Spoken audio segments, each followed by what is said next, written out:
Good morning, everybody. It's Lindy. So, this morning, it was really hard to get out of bed. It's Halloween, and boy, it looks like it outside. It's really dark. It's cool. Even now, it's like, I don't even know, I don't have a clock. It's like 9 o'clock. It's still dark outside. It's the epitome of fall weather. I mean, it's fall. It's officially fall.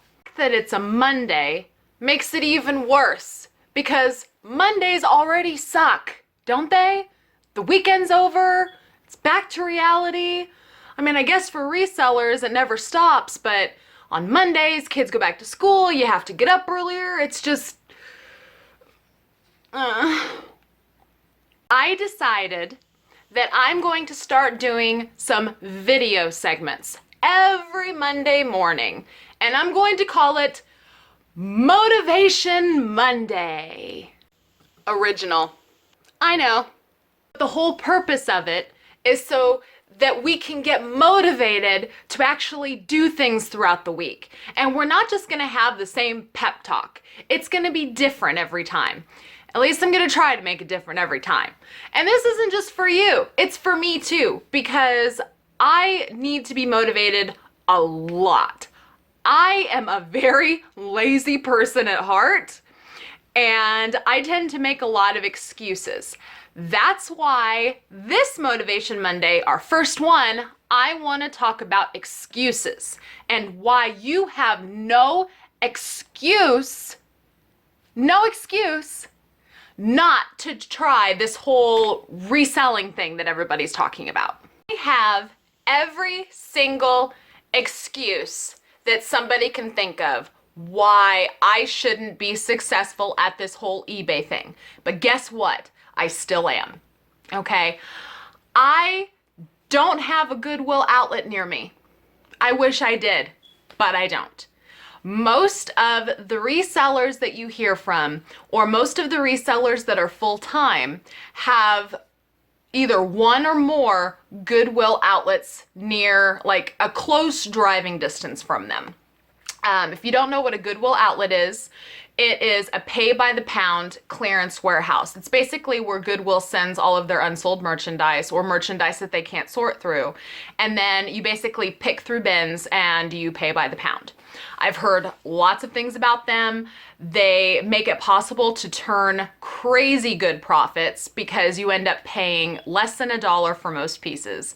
And you can sell them super duper cheap on eBay and still make good money doing it. I unfortunately don't have one near me. My closest one is Kansas City, and it's about a 2.5-hour drive one way. Now, I intend to get there. I'm going to get there, but I can't go yet. Which brings me to my second excuse as to why I shouldn't be successful at this whole eBay thing. I'm kind of a single mom right now. I am married, and I have a wonderful husband, but I am a single mom right now because my husband is a contractor, and when he's home, he spends a lot of his time traveling across the country for days at a time, and every other year, he has to deploy overseas just like military people do. So he has been gone for a while now. He's coming back soon, but he's still gone. And I have kids, and I can't, or they say not to take kids to the outlets. So can't take them. And I can't exactly leave them for an entire day so that I can drive 2.5 hours there, spend all day long, and then drive 2.5 hours home. It's not possible. With my oldest son being at school, my littlest being so little, it's not possible for me to go. So what do I have to do? I have to look at other sourcing options. And it's really, really hard to make any money with my sourcing options. It's unfortunate, but it's true. Let's talk about my sourcing options. They suck. They really do. In my town where I live, I have one Goodwill. one. Fortunately for me though, I have figured out how to use that goodwill to my advantage. I've learned how to successfully lower prices by only getting 50% off tags. I've become a preferred member because my Goodwill has a preferred membership card. So I get 10% off, and then one day during the week I get 20% off. So I've learned to utilize that as a primary source of finding merchandise. But not every week is a good week. You know, yesterday I had a pretty good haul, but it's not like that all the time. In my town, the other option that I have is the DAV. Now, that place is really hit and miss. Clothes are a lot more expensive.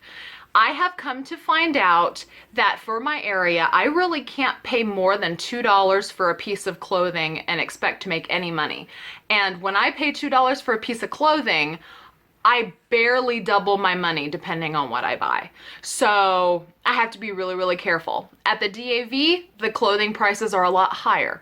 So it's really hard to source clothing there. So the DAV, I have to look for things like books or toys or plushes, and recently neckties. So I can only pick a few things at certain places. It's like I have to go to Goodwill for clothes, then I have to go to the DAV for everything else. And then pawn shops. I have a couple of pawn shops in my area, but they're no good. They are no good. Everything that is sold at these pawn shops are like retail price. So I basically stopped going in because they won't negotiate and their prices are way, way too high. What else do I have? I have local private sellers, but again, it's not very easy because a lot of them want way too much for the stuff that they want to sell. The luckiest I've gotten with my local area resellers, or not resellers, private sellers, somebody sold me an Xbox 360. It was a slim. And it was, I didn't even know that they had Xbox 360 Slims, but apparently they do. And it was like a 500 gigabyte hard drive. And they sold me like 30 something games to go with it, 4 controllers. I mean, it was a pretty good bundle. And they originally wanted $200 for it. After a week, I did my little sneaky thing that I do. I have a video of how to negotiate prices with private sellers if you want to go watch that. But I was able to negotiate the price down to $120. And so I got this bundle from him and I flipped it overnight. It surprised me because it was an Xbox 360. I really thought it was going to sit longer, but it ended up selling overnight for $200 and I made a $70 profit. So that was the most successful thing that I've gotten. Most recently, I got a Fitbit from somebody who just wanted $20 for it. I'm probably gonna only make a $10 profit on it, but eh. And then I've gotten clothes on occasion from local people, but really that's it. A lot of local sellers just want way too much and it's hard. It's really hard. Next option that I have is my local stores, checking out the clearance aisles. So what local stores do I have? I have a Walmart and I have a Dillon's store, which is a Kroger affiliate. That's it. That's all I got. Walmart clearance, as you saw in one of my most recent haul videos, Walmart clearance isn't that great anymore. It's very unfortunate, but it's true. But I still look. And every once in a while, I'll find a few things. Even if I find a few things, I grab them. Same thing with Dillon's. I hardly ever see anything good on clearance, but even if there's one thing, I grab it and I list it. So grab it if you see it, because you don't know if there's going to be something for a long time. So that's everything in my local area. So when you haven't got a whole lot of stuff, what do? You got to venture out, right? So the nearest town to me is Manhattan, and it's about a 30-minute drive one way. So what's in Manhattan? I have a Salvation Army and another Goodwill. which if you saw in one of my most recent haul videos, that Goodwill is about useless to me. The prices are outrageous and it's always picked clean. There's never any 50% off tags because people pick clothes so much from there that most things never make it to the half off day or the half off tag. And everything else is just outrageously expensive. Outrageously expensive. And there's never really anything good there. At least good enough to make money on for the price that they want you to pay. And they don't take the preferred customer card. So I don't get 10% off ever there, and I don't get 20% off on that special day. So, and then you saw they didn't even have their books out. In my most recent haul video there, they didn't even have their books. There was a big fat sign that said, "We're sorry, our scanning system is down." Ugh.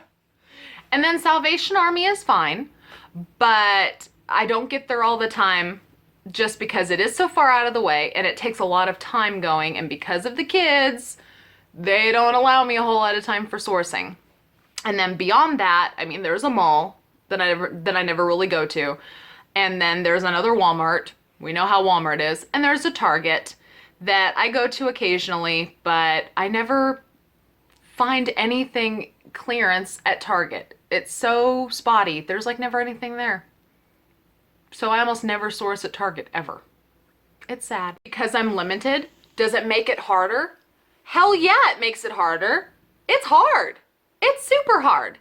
What makes it even harder is that's only when there's no garage sales, right? When it is garage sale season, I barely have garage sales. I'm serious. There's like 3 in my town. 3 a day. So I'll go to 3, and guess what they all are? Baby clothes. They're all baby clothes and baby gear. That's it. I am so incredibly unlucky in garage sales where I live. In the bigger town that's like 30 minutes away, there's more, but it's more of the same kind of garage sales. Sometimes I'll get lucky and find random things, but most of the time, I'm not lucky. And it's unfortunate, but I'm just not that lucky. And then when I do get lucky, people want too much for stuff. It's almost like people go on eBay to look at what their stuff is worth, and then they price it for that price, and then they won't budge. So sourcing is hard, but no excuses, right? What does this mean? It means I have to work harder. It means I need to get creative. It means that I need to do every single thing that I can to research and find other sources of information. That's why I take to YouTube. That's why I look at blogs. I Google like crazy. I search sold items on eBay every single day just so I can keep my eyes open. Because even though a lot of the places that I source at have prices that are too high, I still go. I still look because you never know what you're gonna find. Okay. Another thing that I really struggle with, if you heard my video from yesterday, a lot of the clothing items that I am able to find in my area are not high value items. They're really not. I mean, if they were designer brands, then paying $5, $6, $7, $10 for something wouldn't be that big of a deal because I would be able to sell it for $50 or $60. You know, paying $10 for a pair of shoes wouldn't be that big of a deal because if they're Italian leather shoes, then I can buy them for $10 and make a ton of money off them. But that's not the case. I live in the Midwest. Where I live, people don't dress fancy. People don't have huge corporate jobs. You know, people that do dress up for work wear JCPenney. I mean, nobody buys designer around here, so nobody donates designer around here. So when I do buy and I do sell, I can't really expect to get more than $10 for one article of clothing, unless it's jeans, and then it's more like 15. So everything is against me. Everything is against me. But I still do it. No excuses. No excuses. Think that you have the money to get started? Use your grocery money and eat peanut butter and jelly for a week. I did that. That's a true story. When I first started doing eBay, I was flat broke. Okay? I was flat broke. And I had like $30 in the bank account. So you know what I did? I used 10 bucks and I bought peanut butter and jelly and bread. And then I used the other 20 bucks and I bought a bag of clothes from somebody. Well, I bought 2 big trash bags full of clothes from somebody. And for a week, I ate peanut butter and jelly, and I listed all of those clothes on eBay and started making money. And then once I made money, I reinvested that money to buy more things to sell on eBay. You've got to start somewhere. Just because you're flat broke doesn't mean that's an excuse not to do it. Because it's risky, yes. Should you take $500 and spend $500 on merchandise and list it on eBay? No, that's not what I'm saying. I'm not saying that your no excuse is to spend a fortune and get started on eBay. That's not what I'm saying. I'm saying you have no excuse not to get started slow.